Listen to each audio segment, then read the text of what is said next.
Welcome everyone. This is Soul's Talking Brain on Being Love TV, and I am Ronnie Lipstein, and this is Aline Ohanessian, and we are the double goddess of Soul's Talking Brain and Being Love TV.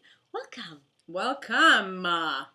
Yay! Spring is just literally like, just I don't even want to say steps, but it is. It's kind of like, it is kind of steps away, but it's here. And I hope that everyone is feeling good and, blossoming in many, many, many, many directions in life, because that's what happens. The sun comes out, the flowers blossom. Eventually we want to be blossoming too. At our footsteps. Yes, there you go. That's a good one. Nipping at our heels. Yes. Yes. Indeed.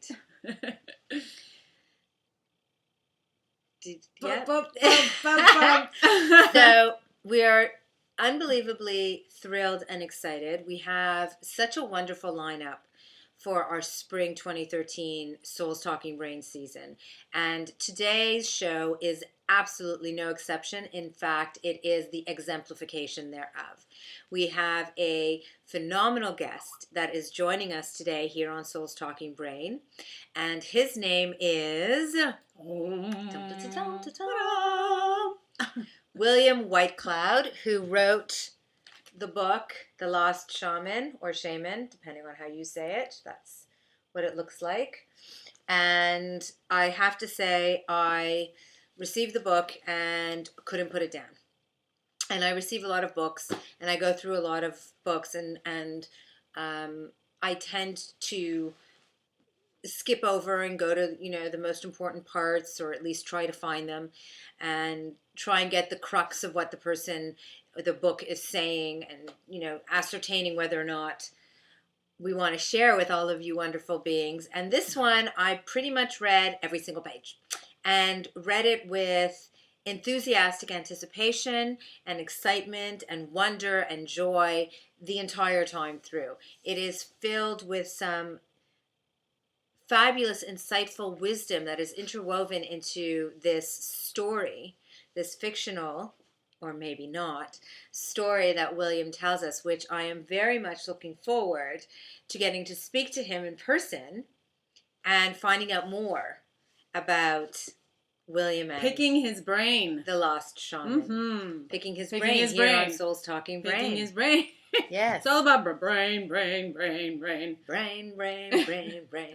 That's the actual jingle or whatever it is from that show. It's a cartoon show. Yes, I know. Picking the brain. Yeah. So I am very excited, and we can give him a call if we're ready. We can give him a call, but let's introduce a little bit more about William Whitecloud. Ooh, there's more. There's more. He's the She's author. Just tantalizing you before you actually get to the real thing. This I am.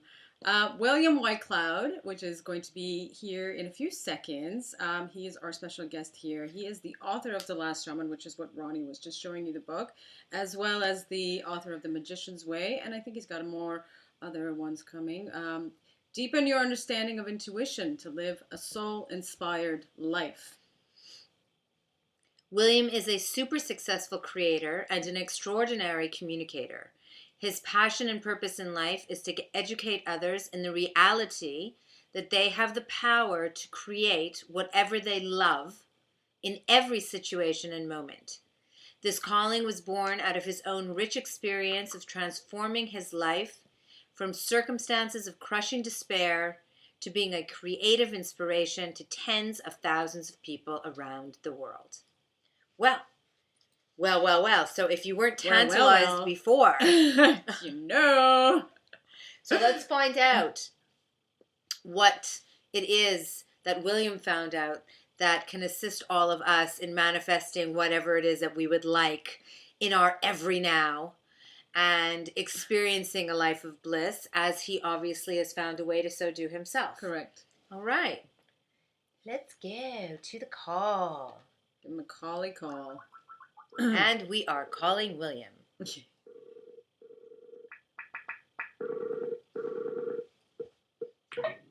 Hello. Hello. How are you doing today, William? I'm doing very well. Are we live? Yes, we are. Ah, hello everybody. How are you doing today, William? I'm doing very well, thanks. I've just got over a very serious head cold that I brought back from London, and you know how it feels when you're terribly sick. Your head's like swill, and then the day that it clears, you just feel fantastic. It's like the first day you were ever alive. So that's how I'm feeling today. Oh, yay! What perfect timing for us. Perfect. Yeah. Perfection. Wonderful. So how are you all? Oh, we're very excited to be here with you. We're very happy that we're being given the opportunity to speak with you live and to delve further into both your book and your wisdom in general with respect to life and manifestations and magic and shamanism. So Well, I'm very happy to share what I can. Oh, yay. My limited extent. Yes. Wonderful. So before we get straight into the book, The Lost Shaman, you had written a book prior to that called The Magician's Way.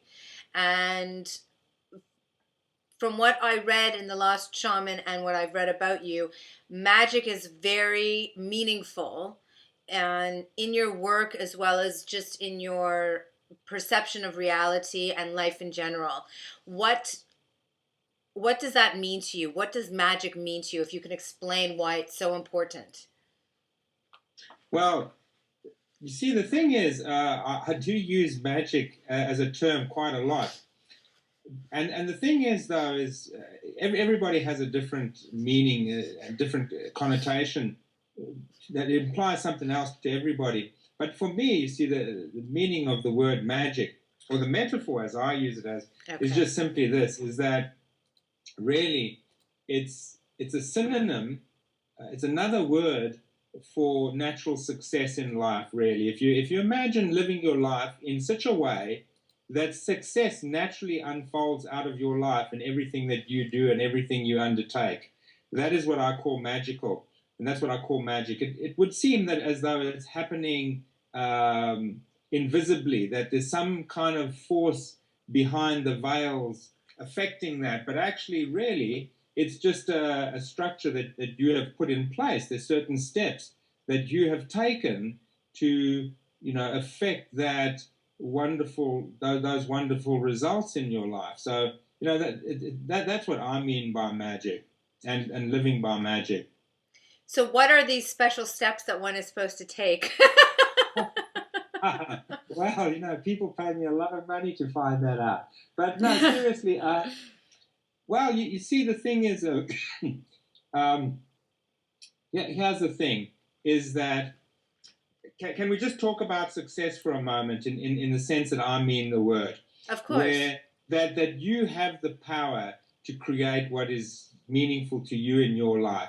That what is important and that what you love and that what you care about is what you can pay attention to and then have the power to manifest in your life. And that's what I mean by success. I don't mean high achieving, although high achievements could be part of that success, but that you create what is really meaningful and important to you. That there's a way you would love life to be, and you have the power to turn life out to be that way. To me, that is success. And here's the thing, is that, just like there's a direct correlation between eating good food and health. I mean, everyone can agree on that, can't they? Eat good food, then you're going to tend to be healthier. Well, here's the thing about success in life. If you analyze, if you look at it, there's a direct correlation between creativity, your level of creativity, and your level of success in life, your level of natural success. So that the more creative you are in life, the more you will naturally tend to be creative. And here's the thing, is that, you see, if you look at creativity and understand creativity and look at the levels of creativity, it starts with, at the lowest levels, imitation, and then rises up to derivative, and even high-level derivative, and then inventive and innovative, and then genius. And you see, in the imitation phases and the derivative phases, you are bound by the human belief, the human egoic belief and condition that you don't know for yourself, that you aren't powerful for yourself. And therefore you look outside of yourself about the meaning of life, what it's about. You're looking for rules in your life about who you are, what life is about, and how you should go about it. And you reference everything outside of yourself, you see. And so it is in life, in work and in art or anything. You see, people are bound by those rules generally. And then in the inventive and innovative and genius phases, people start going outside of those rules. They start going outside of those boundaries. And where people do that, in every case, what they're doing is they're actually referring to themselves. Whether they're conscious of it or not, there's a trust within themselves that they know that they can make it up. There's a decision, there's a permission that I know for myself. It's in me. I have the power, so I can refer to myself. And that when the more a person starts referring to themselves and referencing their own knowing, then the more creative they become, and then the more successful they become. The more that you tap into your innate knowing, the more that you start being creative. And the definition of creativity is making the ability to make connections that people haven't been able to make before. It's like, I always use Andy Warhol. He's my favorite artist. And I always say, look at Andy Warhol. He looked at a can of soup and painted it, and now it's a painting worth millions of dollars. I go to the cupboard and look at it, I see a can of soup, I just see something that I don't want to open, a meal that I don't want to have, and yet, he made another connection with it, which was his genius. We all got different geniuses, but when we go outside the boundaries of the known and sticking to what we know from before and the rules and the known, we enter into a territory that I call our genius, the territory of our intuition, of our inspired self, where we start realizing possibility and making connections that we never made before, seeing possibilities that we never saw before, and actually starting to behave in ways that we never behaved before. Our behavior changes. And, So basically, we are more inventive, more creative, and more daring. And therefore, life takes on a totally new color. And sorry to take so much of your time saying all this, but that's, I've just now given you my whole theory on life. It's a world according to William Whitecloud. Well, in a nutshell.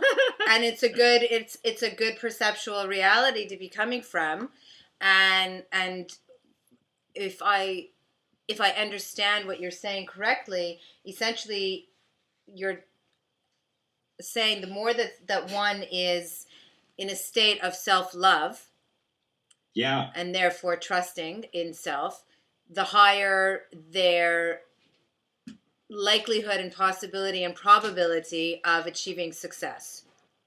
Absolutely, that is, you said it. That's a good. You could put it. You could use many words. Yeah, but of course, semantics. Self-love is a very good word. if you look at really successful people, and I don't mean high achievers. I'm talking about successful people, people who are into something, and whatever they're into just gains momentum and grows and grows and grows. You know, like the band U2. If you look at the Bono, the lead singer and songwriter of U2, his trajectory in life.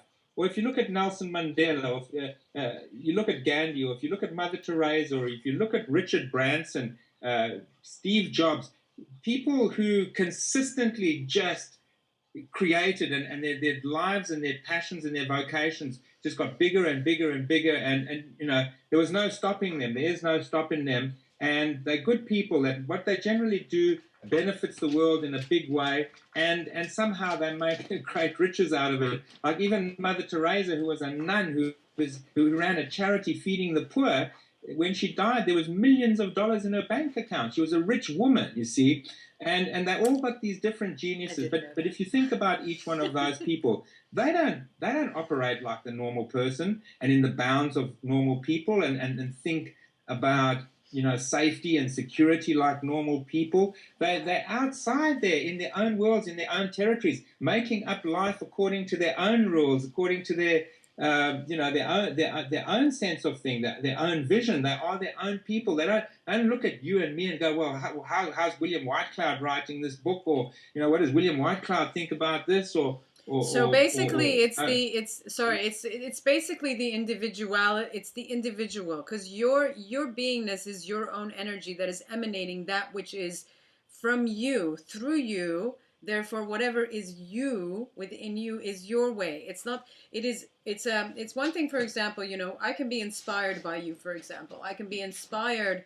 by what you have written. I can be inspired by what you're saying, and say that I would like to be influenced, or what is the word they say when people are mentoring? No, when somebody is inspiring. No, there's no, there's you know, when they say that, you know, when musicians say, for example, when someone is their muse, who they're some, anyway, it's the influence, the inspiration, but it is brought from you, because then you own it, which through your own, and you make it your own the same way as these individuals have made it, the same way as you've made it. Indeed. There's nothing in this world. Jason Mraz had an entire album that was dedicated to that. That is truly of the individual, as we are all connected to each other into one whole. We are the unique emanation of whatever it is that we are garnering from that whole that is coming through us.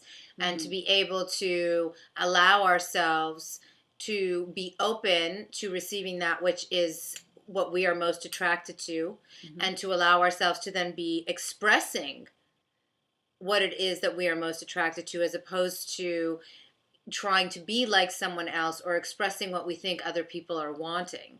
So again, it's that self-love and self-trust. So let's bring this into your book, The Lost Shaman, which again we have over here. Lovely book that I thoroughly enjoyed. Here we go. We have it up on the screen for you all.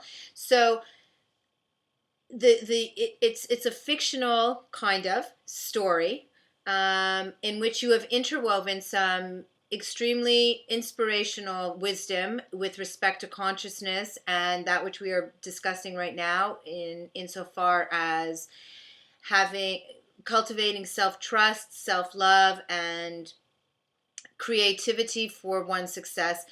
How is that shown in the book, and how is the book assisting to people with respect to that?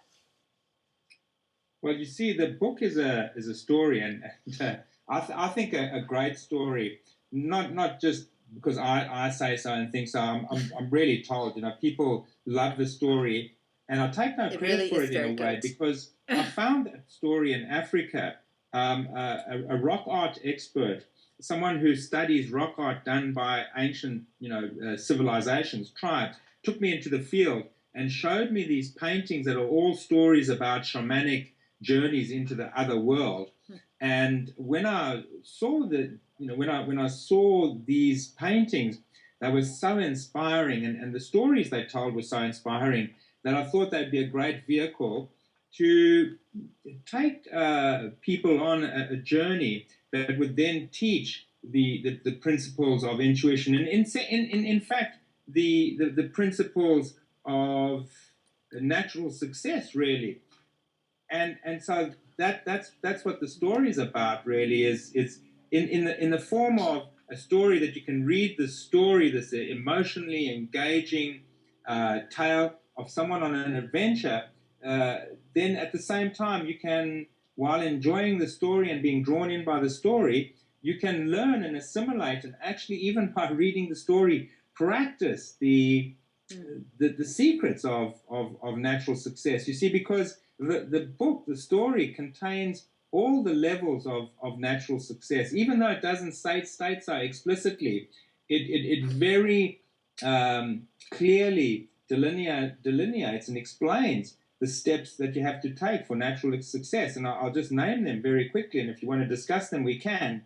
But, Sure. but Why see, don't we? Why don't we? We're going to go to a quick little commercial of love and come right back. And then I would love it if you would share what the steps are, and then we can go into that further. That would be wonderful. Fantastic. Okay.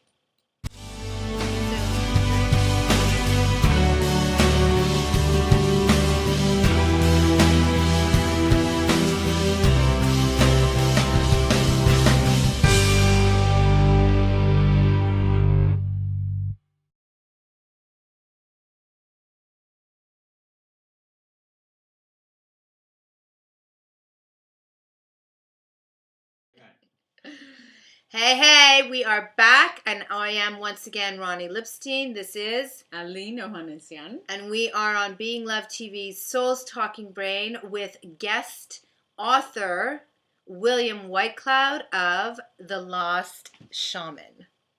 Ta-da! I know, it's so nice that you have the actual book in your hand to show that. Ta-da. It was so It's nice right that I had here. the opportunity to read the lovely book. Well, in and of itself, of course. Yes, very nice. And, of course, to have William Whitecloud, the author himself, over here. You were talking about the wanting to get into the steps, some of the steps with respect to... I was saying that the book, the Last Shaman, it's a story, and a great story. It's a great tale, an epic tale, a very engaging story. But essentially, most fundamentally, what it's designed to do is take people through a description and an experience and an assimilation of the basic steps of natural success. That if you apply these steps in your life, success will inevitably flow out of you as surely as, melting snow flows into rivers down to the sea. And the basic steps of natural success, of magic, if you want, of this, is you have to understand consciousness. You've got to have a concept and appreciation of the levels of consciousness. And then further, you need to be able to hear what your unconscious is telling you. Your unconscious is informing you of underlying egoic limiting beliefs, and you need to have the ability to hear what your ego is telling you. I'm gonna stop you for a second. Sorry, William. With respect to the consciousness and the subconscious, it's a very sort of as far as meaning of consciousness, there's a lot of people who can misperceive what consciousness really is. We ourselves don't really know fully what it is. So for somebody, because you said somebody needs to understand what it is, and for somebody to understand what consciousness is, I don't know if we all really truly understand consciousness fully in what it is. We have our own theories and our own perceptions and our own. So it's, for me, like when you say for somebody to understand it, would you say maybe more understands a little bit more about consciousness as opposed to really understand what consciousness is? So you're asking, do you mean more from a general perspective? More from a general perspective. As opposed to truly understanding consciousness. Because we don't know really fully what consciousness is. I mean, really, we don't. If we did, we'd know what the meaning of life is. I know what the meaning of life is because I understand consciousness, and that's why it's the first step. You have to understand consciousness. Okay, so that's exactly what I'm asking. So I wanted to. Yes. You see, there there are levels of consciousness in your mentality, the aspect of yourself, your spirit, if you like, your soul, the sum of who you essentially are is an essence of awareness, and within that awareness, there's unconscious awareness, which is beneath the surface, and which contains, if you like, simplistically anyway, your belief systems, your underlying limiting egoic belief systems that form your identity. Then on top of that, there's the self-conscious, which is your waking reality, the part of you that's awake, talking to me now, listening to me now, the part of you that thinks and decides and calculates and makes decisions in a waking time. And then above that is the superconscious, which is your God within, higher self, your intuition, whatever term you want to give that. Now you see, there's a principle that I think a lot of people know about, and almost everyone can at some level concede and agree with these days anyway, is that our focus creates our own reality. That what we focus on, that what we pay attention to, then grows into our experience of life and reality of life. And you see, here's the important thing is well, how does that work? Well, it's because there's another aspect of consciousness called our subconscious. So there's our consciousness and our subconsciousness, and the subconsciousness is the feminine aspect of ourselves, the invisible aspect of ourselves, and therefore like the womb is the creative aspect of self. And what happens is the three other aspects, the unconscious, the self-conscious, and the superconscious, they feed the subconscious with their own messages. And the subconscious takes those messages and then draws them into reality, into that conclusion into reality. But that's, so you have the sub. Yeah. Sorry, but you're talking on a general explanation of the word consciousness, the conscious.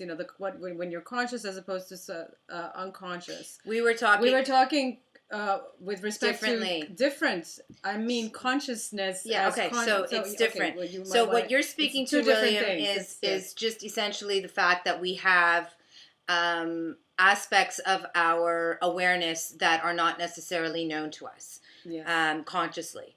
So from that perspective, that's step one, is to understand that we have an awareness that is directing us.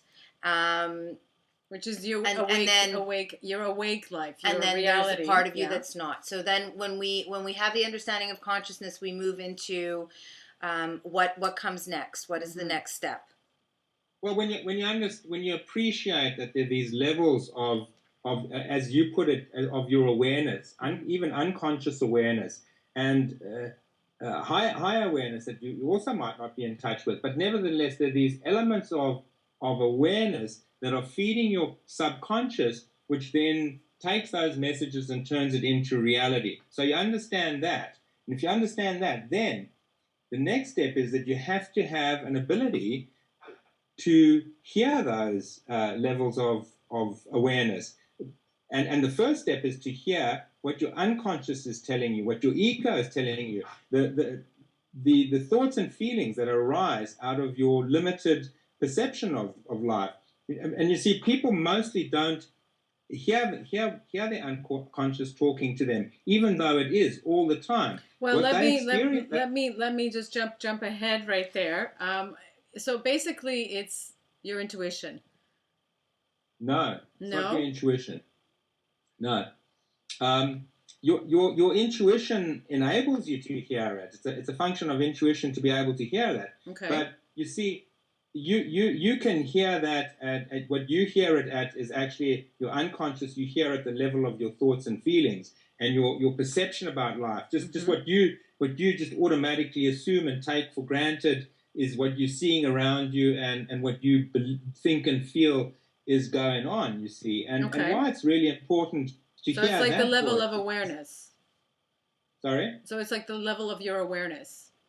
Yeah, well, of one level of awareness. You have to be aware of that because that part of you is constantly telling you negative chatter. It's telling you, essentially, the bottom line of what that side of yourself is telling you is that you don't have it within you, that you are not powerful, that you don't know, that you are not worthy, or that you are So not good enough. basically, you're deciphering between the many voices that we hear in our head, and being able to decipher which is which one it, and we can give them all of the different labels that many do. Which one is your ego? Which one is your soul? Which one is, your emotion? Well, that's so all. on and so forth. It's basically So two. 'Cause essentially, really, deciphering what is what and choosing which to pay attention to. Yes. Well, I mean, yes, that's right. And the first step of that is that you have to be able to hear what your unconscious is telling you, because that's the overriding chatter in your brain. That's the overriding message. And Right. you have to be able to hear that, see what it's saying. And the thing is that when you see what it's saying, you won't believe what it's saying.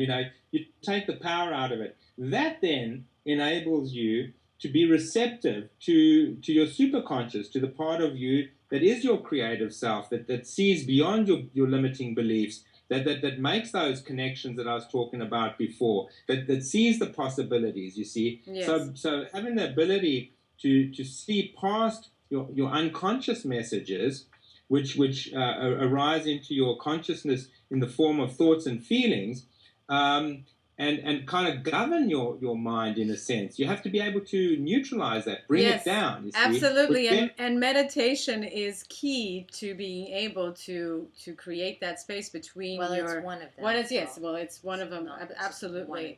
It's just It's- meditation is one way to assist in being able to hear all of these different levels of awareness, as well as thoughts, as well as messages. Yes, the consciousness, exactly.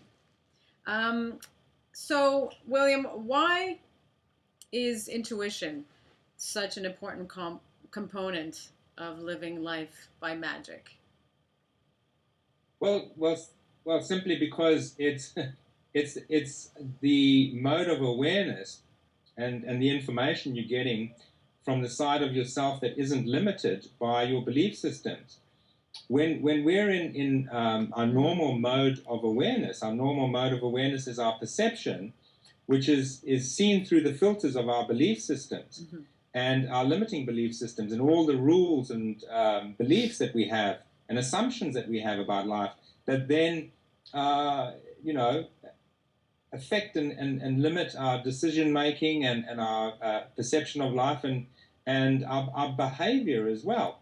So that when we, if you like, rise above that and have the, look at things through the mode of awareness of our higher self, of our superconscious, our intuition, if you like, then we're in a territory where we see things free of those limiting beliefs. And in a sense, you see things much more objectively, and you see things much more creatively, that rather than see the limitations, you see the possibilities. Mm-hmm. You make the connections. Like I was saying, Andy Warhol goes to the cupboard, and I go to the cupboard and I open it and I see a tin of Campbell's soup. I just see something unappetizing.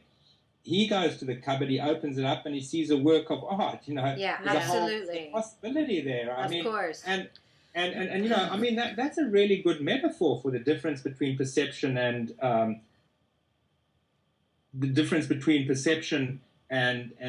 intuition or superconscious awareness. It's right there. A tin of soup might cost a few dollars, but what Andy Warhol sees is worth millions of dollars, and that's the perfect analogy. It's like we look around us here, and we're just seeing tins of soup everywhere, and yet there's abundance in everything we see. And so you ask me, why is intuition important? Because it overrides. It stands on a ladder above this egoic perception and limitation of everything, and you see things more for what they are, or actually more for what they could be. You see the connections, you see the possibility, and then you're in the territory of your genius. You're in the territory of your creativity, and that's what I said right at the beginning. There's a direct correspondence between creativity and success in life. Absolutely. Okay, we're going to just take one more, another quick little break. And we are going to come back and we have some more questions and more wisdom to share with and from William Whitecloud, author of The Lost Shaman.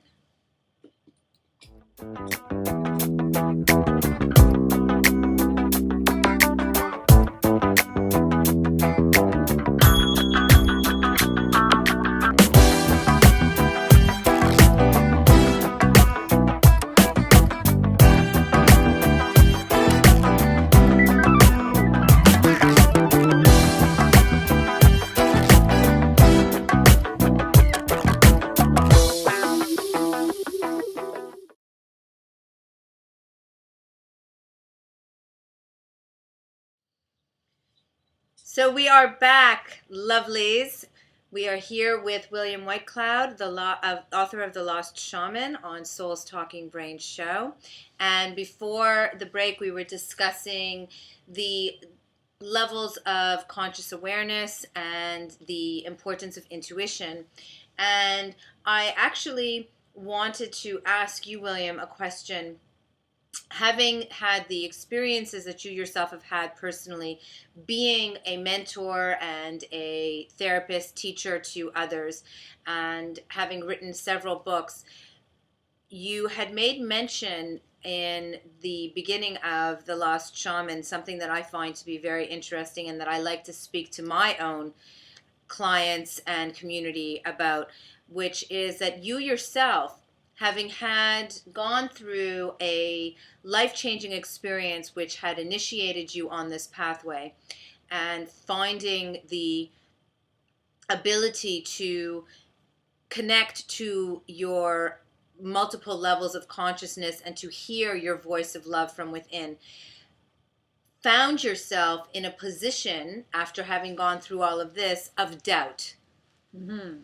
And found yourself questioning that which you had actually not only learned but experienced in your actual physical manifested life and had taught to others. So I'm curious, and I know that our community would love to hear how it is, because I find that our communities, when someone is a teacher, a prophet, a guru, a writer, so on and so forth, people have certain expectations that they are above and beyond. And yet, even after studying for 10 years, for 20 years, for 30 or 50, sometimes doubts still arise. Could you touch upon that a little bit, as you mentioned in the book at the beginning where you were doubting? Well, you see, I mean, I think you're confusing a character in the book for me there, because that is not my experience.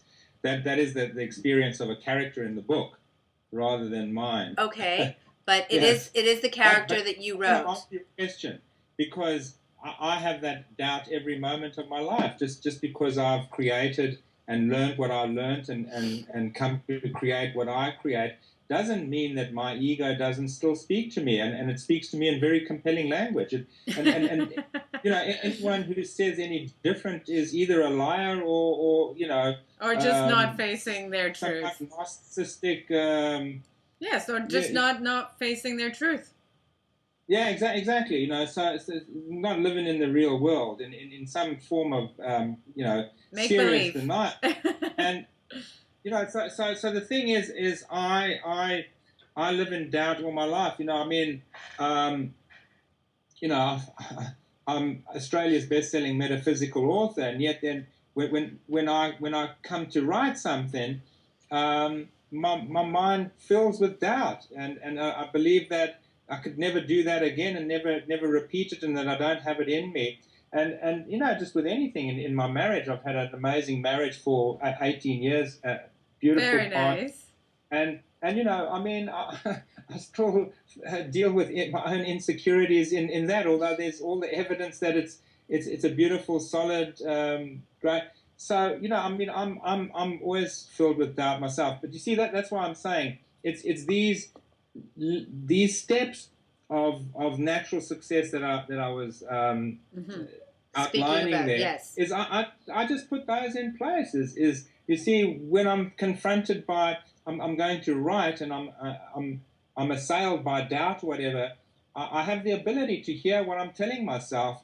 And when you actually really have, and I really mean this though, you have to have an ability to do this. When you really have the ability to really hear what you're telling yourself, you're telling yourself nonsense. And when when you have that ability to hear what you're telling yourself, you From cannot the believe it. egoic I mean, level. it takes the power out of it. You're And speaking then about, you're speaking when you're saying when you have the ability to hear yourself, you're saying to hear the voice of fear, essentially, as we call it, to hear the to voice be of fear, able to to hear the voice of to be able unconscious to of your distinguish identity. between your fear, your voice of fear, and your voice of love, essentially, is that's the language that we use when we speak about Okay? it. So Let's basically, use your language. yeah, So yeah, you Yes. yeah. have to Well, have the because you're ability. saying It's the same thing you're we're saying saying. We're when you learn to hear yourself, Yes. but yourself is not just your fearful thoughts. Though there are loving thoughts within you that are your true, authentic thoughts. That is so when you learn to hear the fearful thoughts and to distinguish them, you learn to put your focus onto the loving ones. It's just different semantics, but I just wanted to make sure that it's being No, stated outright because that's good because I would say you're unconscious because I don't see everything as fear. I've got a lot of differentiations of negative association and speak. Fear is one of them. But if that's your language, that's fine. So it's the voice of your fear. If you are enabled in the ability to which is I am, you hear what your fear is telling you. If you can actually really hear what it's really saying, if you have the ability to deconstruct it, you will always see it as a nonsense. I'm telling you, take the power out of it in 5 seconds. so for your yourself and your you have from that point you have the ability to hear the voice of your love. I would call it the intuition or superconscious, and that then is informing you of the truth of the possibility there that you're super. Like if I'm coming to write, then with my fears set aside, there is the inspiration to the words are there for me to write, and so I don't have to think about you use your own steps on a regular basis, essentially. So every day of my right, life. which is fabulous. Thank you for that, in because and of that's itself, very yeah. it's very important, I think, for people to understand that even those who are the most dedicated, the most devoted, the most popular are themselves being the example of that which it is that they are teaching, they are speaking, they are doing, because they are actually doing it themselves. Because we still live in this world, and there is still, millions of bytes of information that we are each receiving on a regular basis that are not of our own creation, because we are picking up information from everything that we are connected to, and some of that is just not nice.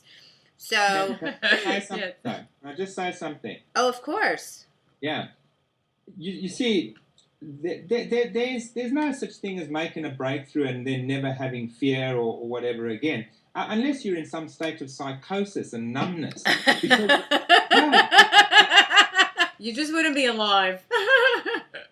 the fact is that the more successful you are at whatever in your life, the further out you go there in your relationship with another person. If you have a loving, intimate relationship with them, and you break the rules and the boundaries of society and convention and your own beliefs, and you go out there with this person, it's like walking a tightrope walk. The further you go, the higher the tightrope. And in business, the more successful you are, the more you've got to lose every day. So you can't look at a successful person and go, well, they've made it now, so now they have no fear and that they're above it all. Yeah, of course there are levels of confidence, but then that if you're growing, you're always growing out of your own comfort zone. You're always going to have tension in your life that you need to manage and deal with.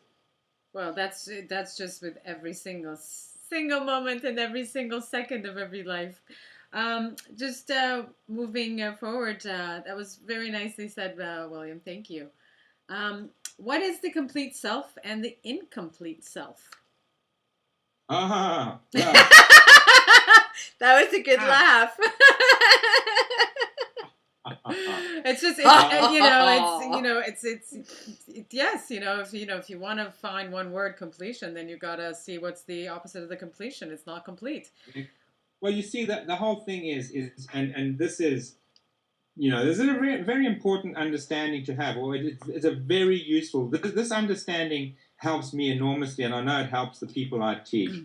Is that just today I was skimming through the Artist's Way, just to see what that was about, because I've heard about it for a long time, and I was just seeing, and in Julia Cameron, in that, one of the basic principles of the Artist's Way is that we're pure creative spirit, and I mean I've been saying that for 20 years, is that what we are in essence is pure creative spirit, connected to everything through all time and space. And that is our nature. And yet to come here onto planet Earth and have this experience as human beings, we have to create a sense of individuality. We have to create a sense of individual existence, which we don't have. And this is a scientific fact, because scientists will tell you, doctors will tell you, that when a baby's born, it doesn't know that it's not its mother and its environment. That separation has to be created, you see. Yes. Why does it have to be created? Good one. Because otherwise you wouldn't have. It has to be created because it's a fabrication. Because who you inherently are is connected. Yeah. What's the So to have an individual sense of existence, you have to manufacture that sense of existence, because it's not your true state. Your true state is that you're connected. Yes. So now, exactly. The thing is that what creates that individual sense of existence is experience and the beliefs that you make up about that experience. And those beliefs are beliefs that essentially, if you analyze them, hold that you are separate, that you're separate from your worth, you're separate from your body, right? Your whole body, your physical body. When you're born, you're one entity. You're not 100 people within yourself. Even though we are all connected, right? You're still your body. So I understand the separation and the individuality is because you're one human flesh that is being and experiencing with the all. So I mean, but at the same time, I do think that it would be there is much to be said for generations that are coming, that are being taught from the get-go that as much as they are being taught that they are an individual, their sense of unity and holarchy is being fostered as well. And I think that that's something that's quite beautiful, and I think that that's something that we're going towards, which is that understanding of the infinity of our existence as opposed to duality, because it's really infinity, where we are both the individual and the all at the same time. I think it's important, and it's quite a wonderful thing that is what is being fostered today, and I'm looking forward to seeing more of it as we move forward with life. Our children. Yeah, so am I, but it won't alter the fact that the people in future generations will still have egos, and they will still have an identity, and they will still have beliefs. And that those beliefs can be less dysfunctional in their intensity, but people will still have they will still have beliefs, and they'll still have an identity. Otherwise, they won't have personalities. Well, I don't think they would be alive if they didn't. We're a human form. We are made up this way. As a human being, we have emotions, we have thoughts, we have feelings, we have bodies. So we've got all of those senses, and I think it is inherent in the human. We are all these things. For us, it's how we choose to do what it is that we're doing with them all. So, did we get what is the difference between the complete and the incomplete self? What is complete and what isn't?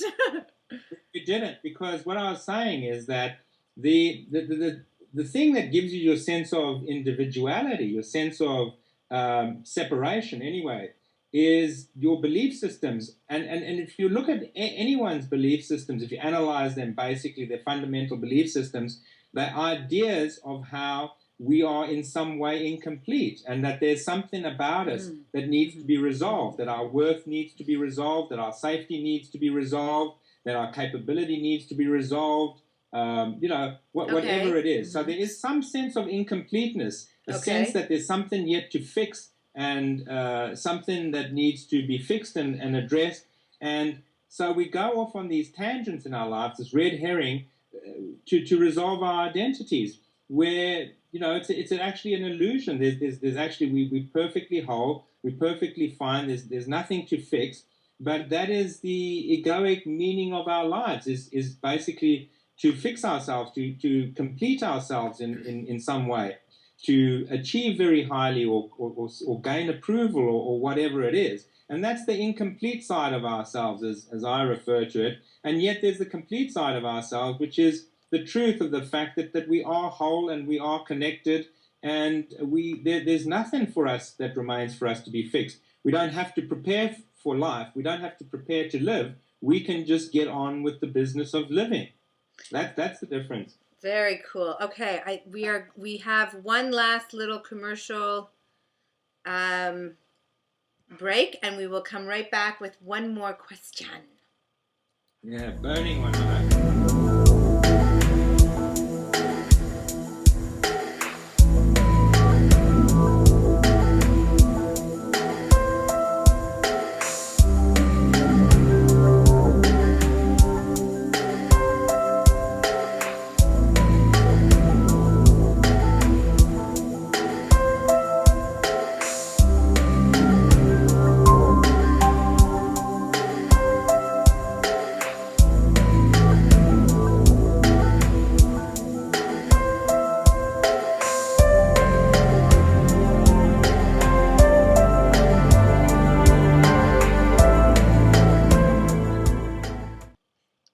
Welcome back, everyone. So we have time for one more question with William Whitecloud, author of The Lost Shaman, here on Soul's Talking Brain. So William, we've spoken about success. We've spoken about finding the voice within that is the one that is uplifting and assisting and empowering to ourselves. We've spoken about creativity, about authenticity. How would you have one message to give to somebody to assist them to get beyond the negativities that they are listening to get their lives back in order? What would be the biggest gift that you could give to someone with respect to insightful wisdom to assist them to get themselves onto the road to success? Oh, it's not necessarily a quick fix, but it's a permanent fix, and it's a fix that's going to sustain and gather momentum and lead someone to living their bliss and having natural success in their life, living their life by magic, as it were. Mm-hmm. And it's the advice that it was the best piece of advice I ever got in my life. When I was talking to I think principally my first mentor, really, about this and that, and this question, that question, and this principle and that principle. And I remember him saying to me, William, don't worry about all this stuff. It's just all in your head. He said, just find out what your true purpose is in life. Find out what your true, just choose to live your true nature and your true purpose in life. And I said, well, but I don't know what that is. And he said, well, all these questions and everything you're asking me and all that you're running around trying to do is actually trying to prepare yourself for the one thing that you would love to do, which is be yourself and fulfill what you're really here to do. And he said, so make that your goal. Don't worry about all the rules and all the premises and all the techniques and that. Just worry about that.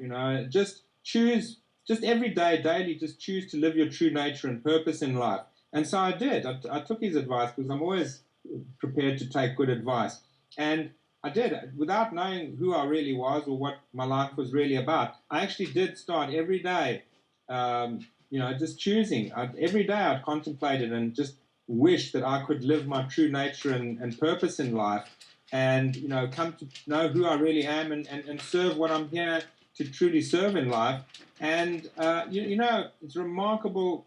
Once I started making that intention, how quickly that unfolded for me, how quickly what was true to me was gathered to me and attracted to me, and what was not true for me and not part of me fell away, just overnight virtually. Lovely. And, I was able to then smooth flow of it for you as well.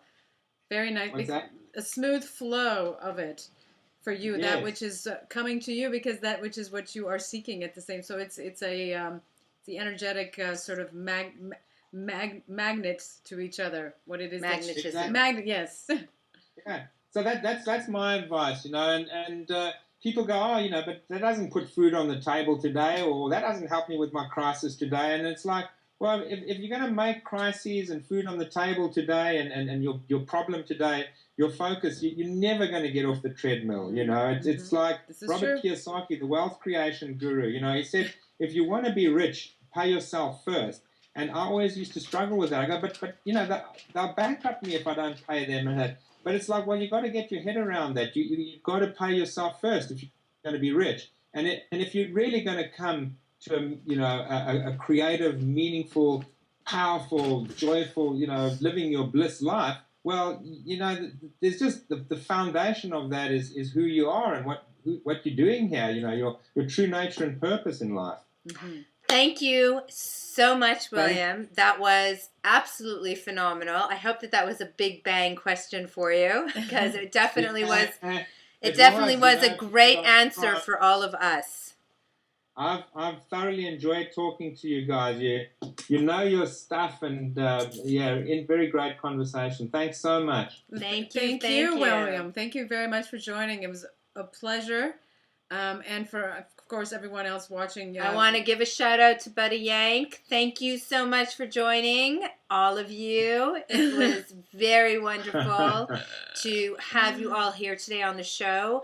And for those of you who are watching the show, the recording, there's a comment box below us. You can definitely leave your comments if you have questions, insights that you yourself would like to share with respect to the show today. Please do so. Mm-hmm. And of course, right under the little icon here being love, you can share the love. Share the love. With all of the people that you know in your communities.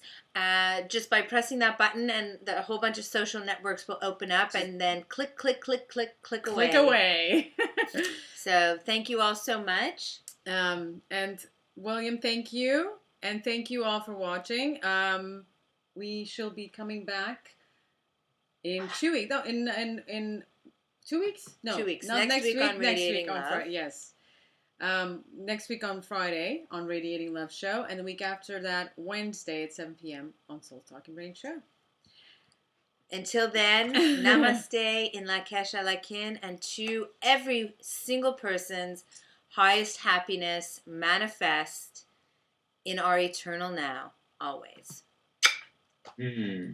Nice.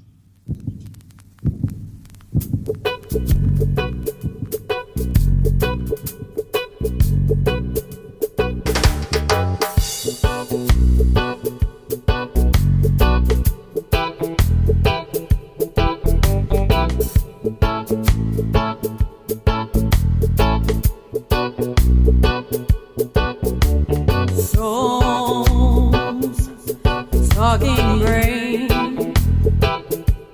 enlightened minds, seeking out truths, seeing the world with the mind of those who see beyond the three-dimensionally. Souls, talking brain, ask the right questions, uncovers the blinds.